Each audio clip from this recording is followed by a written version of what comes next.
Hello guys, so here I would like to discuss about a little bit about the stock HCL TAC, जिसके बारे में थोड़ी सी हम बात करते हैं. We will talk about a little bit. तो सबसे पहले मैं आपको बताना चाहूँगा कि आप लोग जो कंफ्यूज हो रहे हो मैकडी के लोवेस्ट पॉइंट से, ठीक है, और ज़ीरो पॉइंट में, ये आपकी मुझे कंफ्यूजन नज़र आ रही है. तो सर ने जो बताया था कि मैकडी का ज़ीरो पॉइंट होता है जहाँ पे आपका लोवेस्ट लगा हो मैकडी का, ठीक है, और प्राइस भी वहाँ पे लोएस्ट होनी चाहिए जैसा कि ये.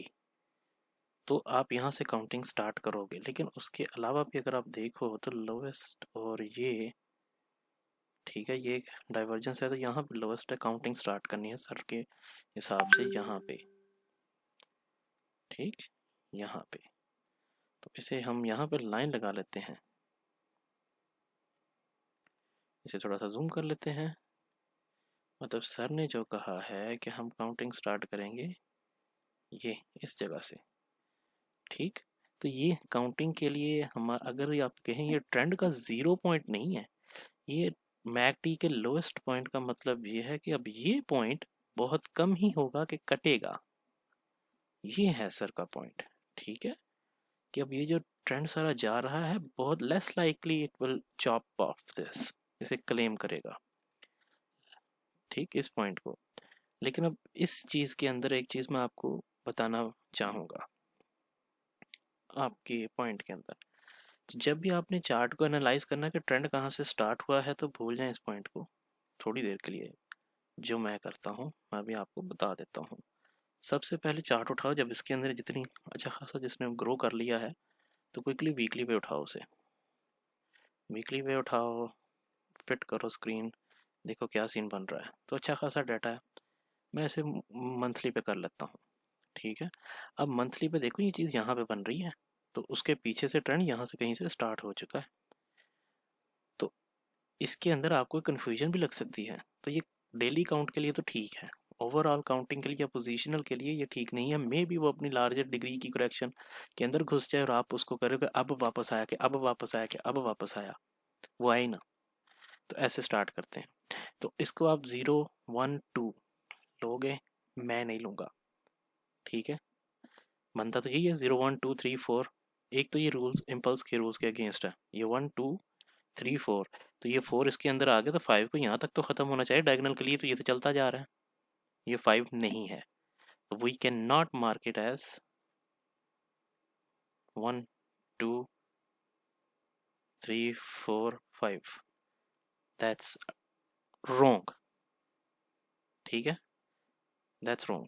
नो रीज़न, जब भी हम किसी भी ट्रेंड को, जैसे सर ने बताया कि हम उसे तब ही कंसिडर करेंगे कि वो काउंटर ट्रेंड है, ट्रेंड चेंज हो गया है, जब वो उसका एटलीस्ट 61.8% को हिट करे.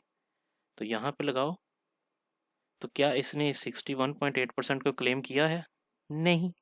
तो ये डिस्कार्ड हो जाएगी. तो इसको हम करेक्शन का ही एक पार्ट रखेंगे. तो हमारी मूव, किस मूव ने किसको किया है, ये वाला जो मूव किया है इसने 61% को क्लेम किया है. तो हमारा ज़ीरो पॉइंट इस पूरे ट्रेंड का ये रहने वाला है, ठीक है. तो अब हम देखते हैं यहाँ पे, इसे थोड़ा सा कर लेते हैं छोटा. तो यहाँ से मूव के अंदर फॉल आना स्टार्ट हुआ है. सबसे पहली ऑल्टरनेशन है यहाँ पे 78% की ये आई है, ये 0 1 2, ये 1 2 3 4 5. अभी तो 5 चल रही है, अभी तो 3 चल रही है, ठीक है. तो इसके अंदर मैं आपकी इसकी अल्टरनेशन मैच करवा देता हूँ, ठीक है. 33.7%, 1 2 3 ABCD. ये इसके अंदर भी जो फॉल होगा वो इतना ही होगा राउंड अबाउट.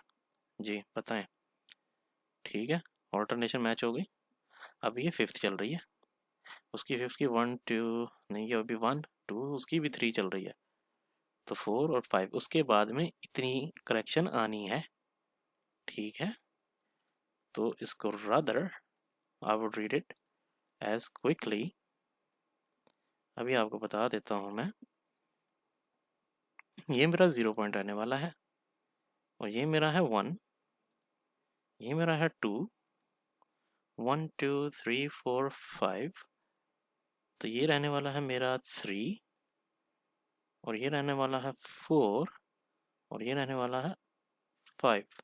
तो अगर ये 4 है तो इसकी अल्टरनेशन हमने मैच नहीं की, तो कितने परसेंट की है? तो ये मेरे ख्याल में तो अभी 3 इसकी कंप्लीट ही नहीं हुई, क्योंकि एटलीस्ट इसको डिग्री मैच तो करना चाहिए। अगर ये 4 है तो ये 3 और 4 इसका होना चाहिए। ठीक है, जैसे ये है। अब ये इसे हम यहाँ से लेते हैं यहाँ तक, ये 77% है। तो इसमें से क्या एक भी मूव 77% है? क्या ये है? नहीं। तो ये इसी का ही पार्ट चल रहा है। तो मैं अभी लगा के देख लेते हैं। सबसे पहले हमारा जो टारगेट बनता है ट्रेंड के हिसाब से, ये मैं लगाता हूँ यहाँ पे, और ये मैक्सिमम इसकी हाइट है, और यहाँ पे गए हैं। तो जी ये देखे 3 और 4 तो हो गई, ये भी 5th चल रही है। तो एक और रूल भी होता है कि ये इसका एटलीस्ट 61% तो होगी मूव। ठीक है, तो सर 5th हमारी समवट यहाँ पे कंप्लीट होगी।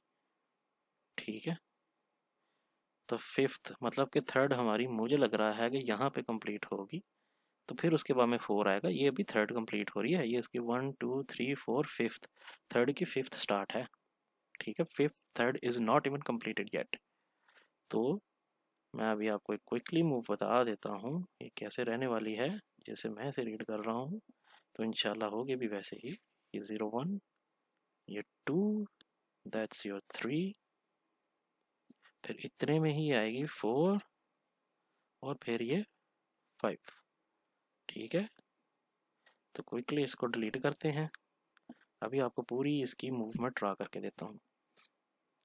ये कितनी थी? 77.5%। ठीक, तो इसे मैं क्लोन करता हूँ। यहाँ पे ये मूव कंप्लीट होगी तो ये समवट यहाँ पे यूँ हो सकती है, क्योंकि ये प्राइस वाइज करेक्शन है तो I would rather deem it as a longer one. ठीक है, कि वो इस तरह से भी हो सकती है। ये इस तरह से कोई ट्रेंड वगैरह बन सकता है। 77 है तो वो इस तरह से करके, ये देखिए इस तरह से थोड़ी सी टाइम वाइज करेक्शन हो सकती है, ट्रायंगल देखने में मिल सकती है, इस तरह की कोई चीज़ हो सकती है। क्योंकि न्यू वेव के रूल के मुताबिक एक चीज़ एग्जिस्ट करती है, wave 2 mostly price wise correction करती है। जब प्राइस वाइज करेक्शन एक दफ़ा हो चुकी हुई है तो यहाँ पे टाइम वाइज करेक्शन के ज़्यादा चांसेस होंगे।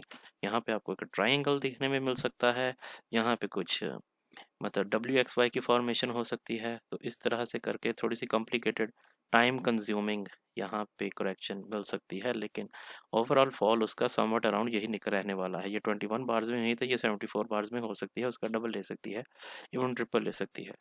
That depends upon the correction, लेकिन परसेंटेज उसकी इतनी ही रहेगी, तो इसको हम इतना लेके चलेंगे। और फिर 5th जो उसकी आएगी तो वो एटलीस्ट इतनी तो होगी ही होगी, 127%। तो इतना टारगेट आप जहन में लेके चलोगे। ठीक है, तो लेकिन इसके अंदर एक और चीज़ भी होती है कि इसको मैं फिर को डिलीट कर देता हूँ।